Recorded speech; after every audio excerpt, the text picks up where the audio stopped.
Gaano katagal yung kaya mo na hindi kumain? Ako kasi nagawa ko ng hindi kumain sa loob ng isang araw. Pero grabe yung pagtitiis ko nun. As in, grabe. Nung ginawa ko yun, napaisip ako, nagawa ko na ng isang araw, why not gawin nating 3?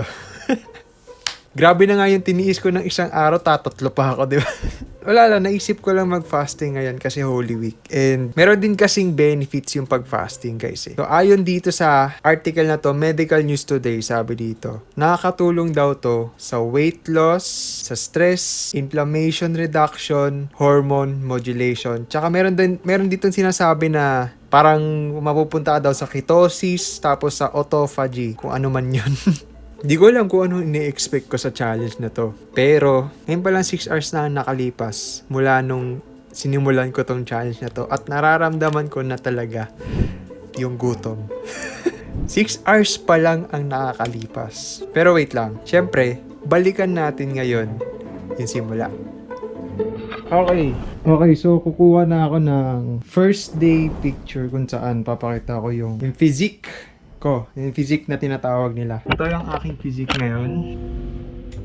2 linggo na akong hindi nag-gym. Tingnan natin kung mababawasan tong belly fat natin kasi yun naman talaga yung goal natin eh. Okay, 76.5. Starting weight natin.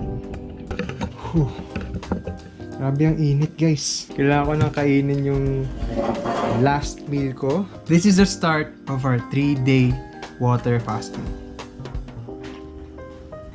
Okay, time check, guys. 6:32 na. 6:32 ako natapos kumain. So, ibig sabihin lang yan is exactly 6:32 ng Saturday is yung last day natin. Doon tayo magbe-break ng fast natin after 3 days at doon ko natin titignan yung resulta. Di ko alam kung bakit iniisip ko madali lang tong challenge na to. Kasi parang nasa isip ko nagawa ko na dati yung isang araw na fasting, 24 hours. Parang nagdagdag ka lang ng 2 araw eh. Diba? May mga nababasa ako na okay lang naman daw na mag-fasting. Dapat uminom ka ng maraming tubig. Recommended nga dun parang kailangan mo uminom ng mineral water. Kasi syempre, hindi ka kakain ng pagkain. So, made-deprive or makukulangan yung katawan mo ng mga minerals or vitamins for 3 days. Isip ko, basic. Basic lang yun. Hindi ka lang kakain eh. And munti ko na makalimutan, kailangan nyo uminom ng tubig. Ito lang ang papasok sa katawan natin sa loob ng 3 araw. Kailangan hindi ko to kalimutan. Baka magpa-alarm ako na uminom ng tubig oras-oras. Okay, madali lang kapag iniisip mo lang siya. Pero tignan natin bukas kapag di na ako kumain. Tignan natin kung ano mangyari. Sa ngayon, nadadalian ako kasi busog ako. Pero hindi ko alam pagdating bukas. Mamaya ulit, bago matulog, syempre mag-update ako sa inyo. Pero sa ngayon, syempre, maliligo muna ako. Hindi na ako nakapag-update bago matulog kasi unti-unti ko nang nararamdaman yung epekto ng pag-fasting sa oras na to. Habang nag-edit nga ako, parang hindi ako makapag-focus kasi nararamdaman ko na talaga yung sikmura ko sa sobrang gutom. Buti na lang patulog na ako nito kasi hindi ko alam kung magtatagal pa ako sa challenge kapag hindi pa ako natulog nito. So, on the way kami ngayon sa Lenten Retreat. Grabe. Hindi ko alam kung matutuloy ko ba tong challenge na to. Kaya ko siguro i-push hanggang bukas. Pero bukas, di ko na alam. Ewan ko, siguro iniisip ko lang na mahirap siya. Una, naisip ko, parang ang dali naman nito. Pero biglang, bigla akong sinapak ng realidad na, baka baka mahirap to Pero kakayanin. Yun. Dito ko talaga napapansin na wala na akong energy kasi nakakatulog ako habang nakikinig sa retreat. Pagtapos ng retreat, sinamahan ko sila ate na kumain. Kaya lang, hindi ako pwedeng kumain. Bawali, challenge. Challenge eh. Alam mo yung feeling na nasa harap mo na yung pagkain at amoy na amoy mo na yung sarap. Kaya lang, hindi ka pwedeng kumuha kahit kurot. Natapos na silang kumain at dumiretso na kaming umuwi. Pagka-uwi ko, uminom kagad ako ng maraming tubig. So magta 24 hours na akong fasted, guys. Kanina, parang wala akong energy. Kahit ngayon, parang wala akong energy, guys. Yung appetite ko, na-taste ko naman na hindi kumain kahit na nakakakita ako ng pagkain, kahit nakakamoy ako ng pagkain. Sobrang Sarap ng amoy ng pagkain. Nagiging sensitive yung amoy ko sa pagkain. Grabe. Grabe, wala akong energy, guys. Hindi ubra yung walang pagkain kapag may gagawin kayong importante.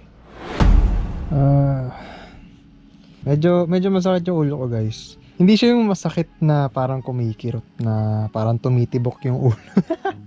Pero parang papunta na doon, pero hindi pa. Isa yun sa side effect ng pag-fasting. At lumipas na ang 24 oras, no? So officially 24 hours na tayong naka-fasted, guys. Nangyayari na isa-isa yung mga side effect na nabasa ko. Kaya importante din talaga yung research bago nyo gawin. Kaya alam ko na mangyayari to. Bukas, sana mawala yung sakit ng ulo ko. Yun na lang talaga Eto pa ang malupit. So, bumili yung ate ko ng pagkain. Sarap takoyaki. Sarap.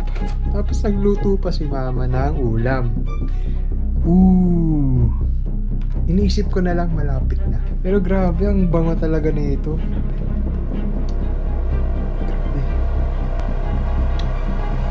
Okay, tama na. Bukas na ulit. Kailangan ko na matulog. So, 8:01 na. Paggising ko, nawala yung sakit ng ulo ko. Pero, medyo nahilo ako. Iniisip ko yung takoyaki sa rep, yung ulam, yung mga kanin na hindi ko nakakain. Ito na kumain. Grabe. Hanggang bukas na lang to Parang, alam mo yun, lapit na Parang it's all in the mind. Mind over matter. Ano lang iniisip ko? Kaya mo yan, hanggang bukas na lang yan. Pag nagawa mo yan, lahat magagawa mo sa mundo. Gusto ko lang talaga makita yung result. Yun lang talaga. Titimbang tayo bukas, siguro bago tayo kumain. Yun. Okay, may gusto pala akong itry. Meron bagong feature dito sa YouTube, no? Na pag sinabi mo, may mangyayari sa subscribe button sa baba. Pag sinabi mo yung hit the subscribe button, iilaw yung subscribe. Gumana ba? Subscribe. Hit the subscribe button, guys. Hit the subscribe button. Gumagana ba? Okay na ba? Yun lang. Subscribe na din kayo. So hindi kami natuloy sa Lenten retreat kasi masama yung pakiramdam ng mama ko. Hindi ko alam kung anong gagawin ko ngayon kasi yung energy ko, yung ulo ko hindi na sumakit ulit, which is good. Tapos yung sikmura ko hindi ko masyado nararamdaman. Pero nagke-crave pa rin ako sa pagkain. So ayun. Pero ano kayang pwedeng gawin? Alam ko na. Manonood ako ng Ninong Ray. Nadilaan ako ng konti ito, pero okay lang. So, lutuin lang natin ng konti ito. Tapos, pagalitan ko na yung mga aso. Paro, ang bigat. Kahit manok kahit yung Ito ka nandito.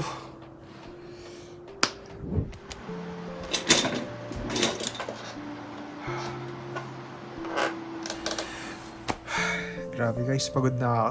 Nakatulog na ako habang nanonood kay Ninong Ray. At, o nga pala, kanina, nag-attend kami ng prosesyon at naglakad kami ng 2 oras guys. Biruin nyo, wala kang kain, tapos maglalakad ka ng 2 oras. Hindi ko alam kung paano ko nagawang maglakad ng 2 oras nang walang kain. Pero, sa awa ng Diyos, wala naman nangyari sa akin. Hindi naman ako nanghina, hindi ako nahimatay or ganun. Naisip ko, what if binigyan ako ni Lord ng lakas para ipagpatuloy itong challenge na to? Dati isang araw ko lang nagagawa to. Pero ngayon, no oras na, 12:34 AM na at malapit ko lang makompleto tong challenge na to.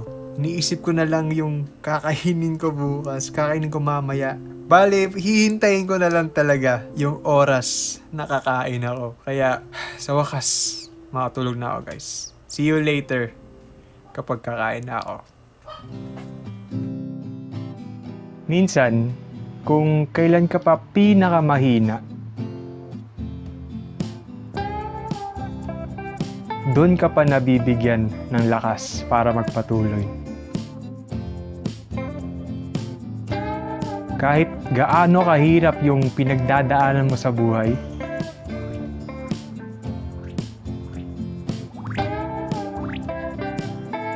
kapag meron kang makakapitan, walang imposible.